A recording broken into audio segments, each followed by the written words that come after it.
Welcome to Level 1, Block 3, Facing Movements and the Hand Salute.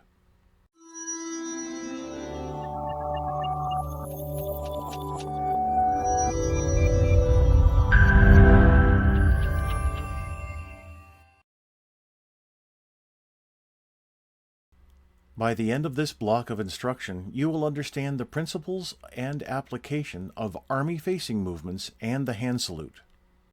We begin with facing movements as we learn regulation drill.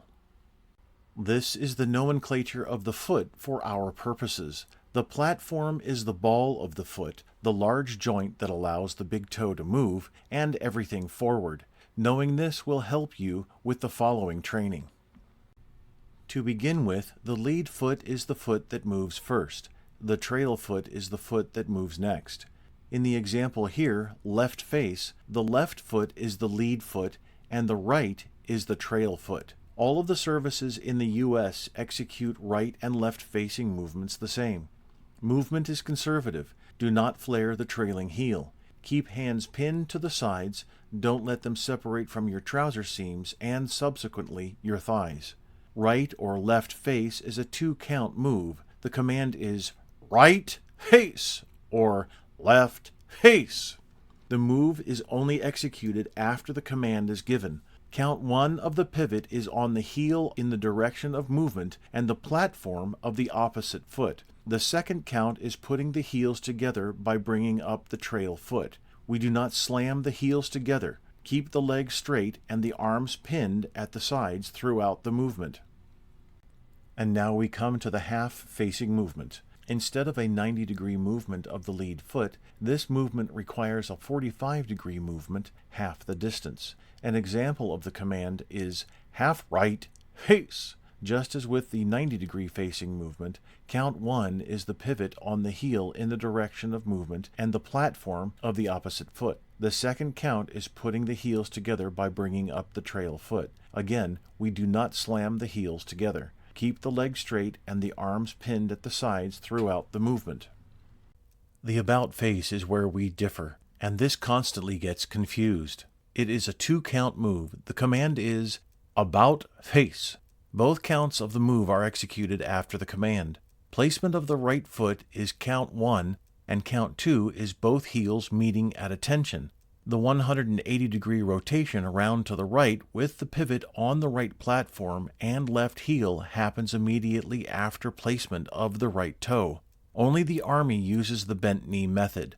From attention, move the right foot directly behind and to the left of the left foot, placing the toe first and shifting the pivot onto the platform as you move. Your right leg will immediately straighten. While it looks like all services salute the same, there are some fine details that are slightly different. The command is present arms, and to finish the salute, the command is order arms. An individual executes the hand salute without command when approaching a color guard with uncased colors at carry or order, an officer or a warrant officer. When reporting or rendering the courtesy, turn the head in the direction of the individual to be addressed. Do not salute indoors unless reporting to a senior officer, when on guard duty, or when either party is in civilian clothes. The hand salute is executed in 1 count and brought down in 1 count. Don't stretch the timing out to bring more feeling or emotion to make it ceremonialer. The training circular does not indicate the technique of travel, but does say to raise the right hand sharply. In that case, we can consider where the hand begins and where it stops and draw a straight line between both points. The technique would be straight up and straight down. The manual also does not inform us where the hand opens and closes. Waist level is a good standard reference. When rendering the hand salute, the elbow is slightly in front of the shoulder as pictured at bottom left. When we are in formation, we do not salute. The commander of the formation salutes for the formation members, or the formation is given eyes right. For cadets in competition, when reporting in or out to the regulation drill judge, it's not necessary to bring the platoon to present. Only the commander salutes and reports. Here we have the specifics of the Army salute. The hand should be as flat as possible, and the arm have the appearance of one straight line from elbow to fingertips. When uncovered, the middle finger touches the corner of the right eyebrow. When covered, the middle finger touches the outer corner of the headgear. When you wear eyeglasses, the middle finger touches the corner of the frame or headgear, whichever protrudes farther. For this photo, I had not yet moved around the whole formation to correct salutes. You can see some positives here, like the middle fingers at the corner of the eyebrow or eyeglasses, and you can also see where improvement is needed.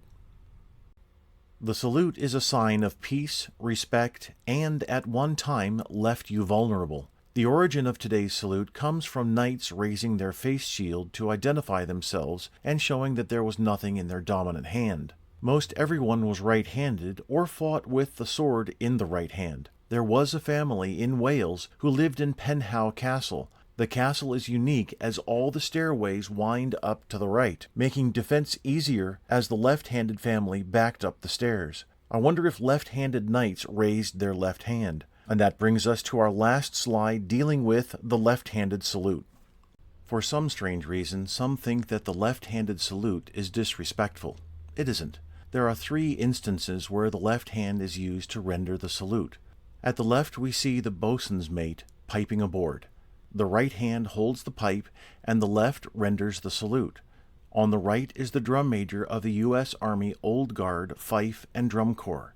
His salute is rendered with the left hand while he holds the staff, called an espontoon, an historic symbol of office, in his right. Finally, in the middle, we have a photo of former Senator Robert Dole. His right arm was incapacitated by wounds received in World War II, where he served in the U.S. Army. So we have authorized left-handed salutes by a sailor who pipes aboard, the drum major of the Fife and Drum Corps, and any veteran with the right arm temporarily or permanently incapacitated.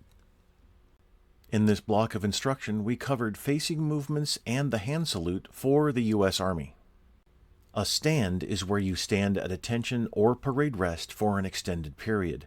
In the ceremonial drill world, we stand for 30, 60, and 90 minutes at the position of ceremonial at ease, a position that's similar to parade rest. The difference being that the hands are placed in front of the body so as not to cause undue strain on the shoulders. Shown here is a version of ceremonial at ease. Try it. Set a timer for 10 minutes. As you stand, do not move and look straight ahead. When the timer goes off, come to attention and step off as if falling out. Next, try 15 minutes and then increase your time by 5 minutes each day. If you want a true challenge, begin with 30 minutes and move to 45 or even 60 minutes. This exercise is designed to work on your standing stamina, military bearing, and self-discipline.